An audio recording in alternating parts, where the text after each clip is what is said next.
Now let's begin, shall we? The Secret Garden by Francis Hodgson Burnett.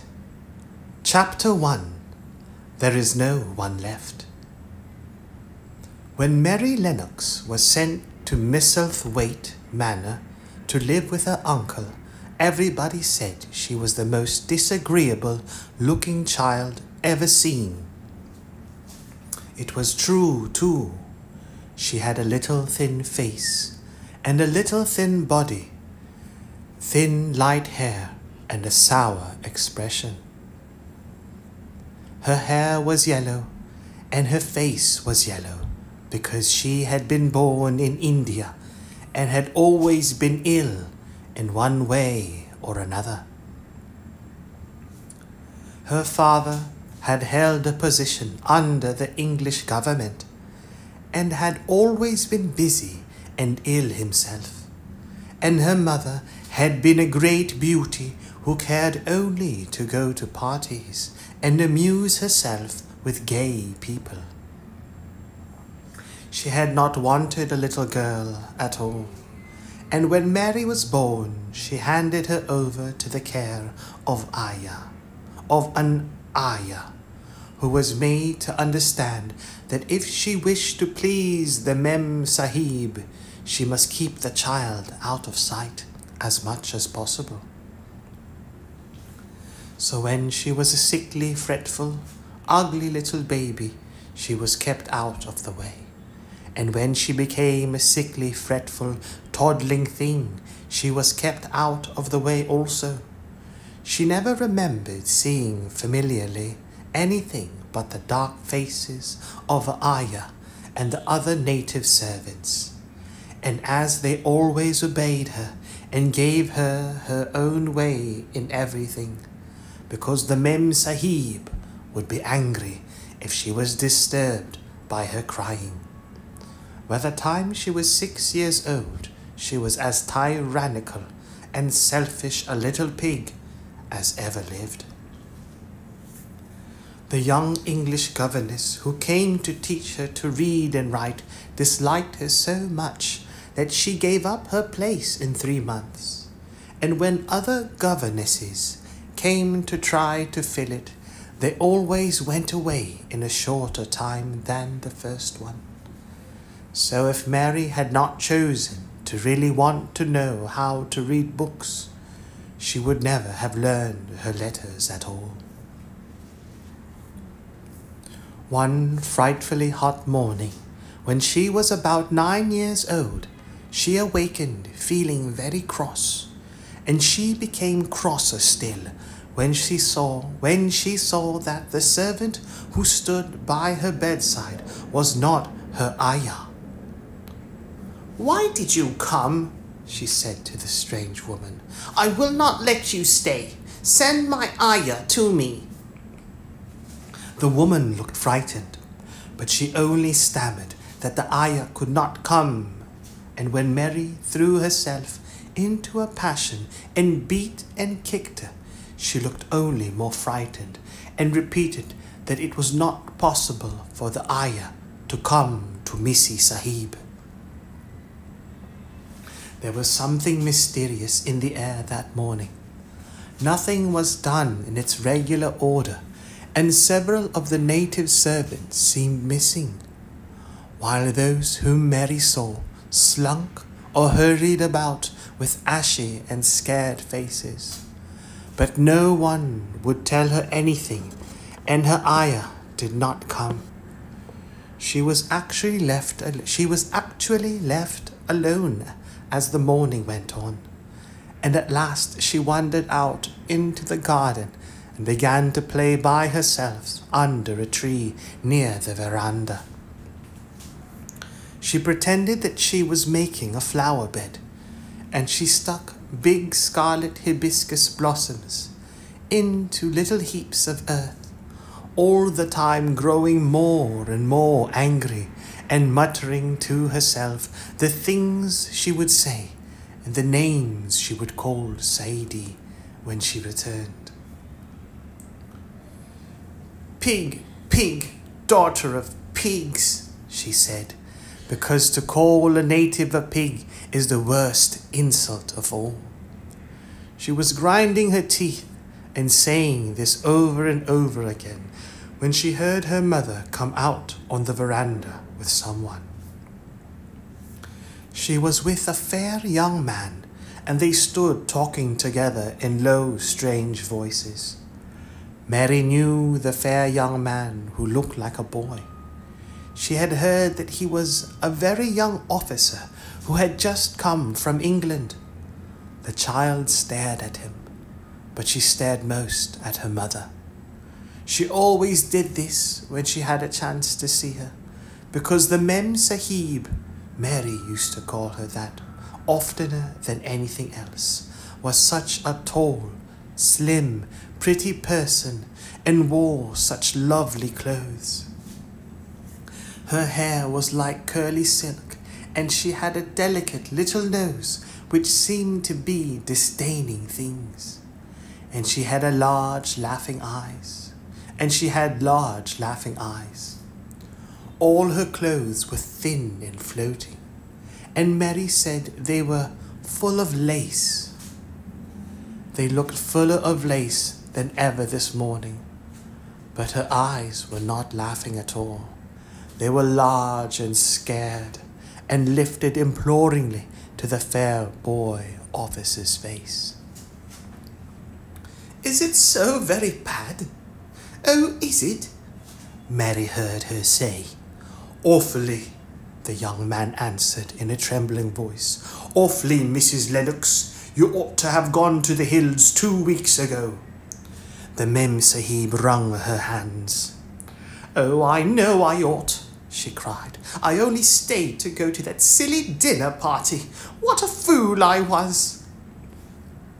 At that very moment, such a loud sound of wailing broke out from the servants' quarters that she clutched the young man's arm, and Mary stood shivering from head to foot. The wailing grew wilder and wilder. "What is it? What is it?" Mrs. Lennox gasped. "Someone has died," answered the boy officer. "You did not say it had broken out among your servants." "I did not know," the Mem Sahib cried. "Come with me, come with me." And she turned and ran into the house. After that, appalling things happened, and the mysteriousness of the morning was explained to Mary. The cholera had broken out in its most fatal form, and people were dying like flies. The ayah had been taken ill in the night, and it was because she had just died that the servants had wailed in the huts. Before the next day, 3 other servants were dead, and others had run away in terror. There was panic on every side, and dying people in all the bungalows. During the confusion and bewilderment of the second day, Mary hid herself in the nursery and was forgotten by everyone. Nobody thought of her, nobody wanted her, and the strange things happened of which she knew nothing. Mary alternately cried and slept through the hours. She only knew that people were ill, and that she heard mysterious and tightening sounds. Once she crept into the dining room and found it empty, though a partly finished meal was on the table, and chairs and plates looked as if they had been hastily pushed back when the diners rose suddenly for some reason. The child ate some fruit and biscuits, and being thirsty, she drank a glass of wine which stood nearly filled. It was sweet, and she did not know how strong it was. Very soon it made her intensely drowsy, and she went back to her nursery and shut herself in again. Frightened by cries she heard in the huts and by the hurrying sound of feet. The wine made her so sleepy that she could scarcely keep her eyes open, and she lay down on her bed and knew nothing more for a long time. Many things happened during the hours in which she slept so heavily.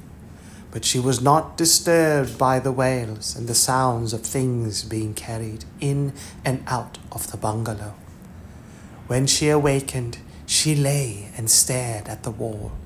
The house was perfectly still. She had never known it to be so silent before.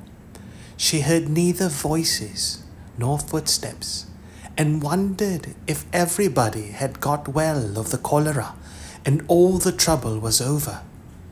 She wondered also who would take care of her now her ayah was dead. There would be a new ayah, and perhaps she would know some new stories. Mary had been rather tired of the old ones. She did not cry because her nurse had died. She was not an affectionate child, and had never cared much for anyone. The noise and hurrying about and wailing over the cholera had frightened her, and she had been angry because no one seemed to remember that she was alive. Everyone was too panic-stricken to think of a little girl no one was fond of. When people had the cholera, it seemed that they remembered nothing but themselves. But if everyone had got well again, surely someone would remember and come to look for her. But no one came, and as she lay waiting, the house seemed to grow more and more silent. She heard something rustling on the matting, and when she looked down, she saw a little snake gliding along and watching her with eyes like jewels. She was not frightened, because he was a harmless little thing who would not hurt her, and he seemed in a hurry to get out of the room. He slipped under the door as she watched him. "How queer and quiet it is," she said. "It sounds as if there were no one in the bungalow but me and the snake." Almost the next minute she heard footsteps in the compound, and then on the veranda. They were men's footsteps, and the men entered the bungalow and talked in low voices. No one went to meet or speak to them, and they seemed to open doors and look into rooms. "What desolation!" she heard one say. "That pretty woman! I suppose the child too. I heard there was a child, though no one ever saw her." Mary was standing in the middle of the nursery when they opened the door a few minutes later. She looked an ugly, cross little thing, and was frowning because she was beginning to be hungry and feel disgracefully neglected. The first man who came in was a large officer she had once seen talking to her father. He looked tired and troubled, but when he saw her, he was so startled that he almost jumped back. "Barney!" he cried out. "There is a child here, a child alone, in a place like this. Mercy on us! Who is she?" "I am Mary Lennox," the little girl said, drawing herself up stiffly. She thought the man was very rude to call her father's bungalow a place like this. "I fell asleep when everyone had the cholera, and I have only just wakened up. Why does nobody come?" "It is the child no one ever saw," exclaimed the man, turning to his companions. "She has actually been forgotten." "Why was I forgotten?" Mary said, stamping her foot. "Why does nobody come?" The young man, whose name was Barney, looked at her very sadly. Mary even thought she saw him wink his eyes as if to wink tears away. "Poor little kid," he said. "There is nobody left to come." It was in that strange and sudden way that Mary found out that she had neither father nor mother left, that they had died and been carried away in the night, and that the few native servants who had not died also had left the house as quickly as they could get out of it, none of them even remembering that there was a Missy Sahib. That was why the place was so quiet. It was true that there was no one in the bungalow but herself and the little rustling snake.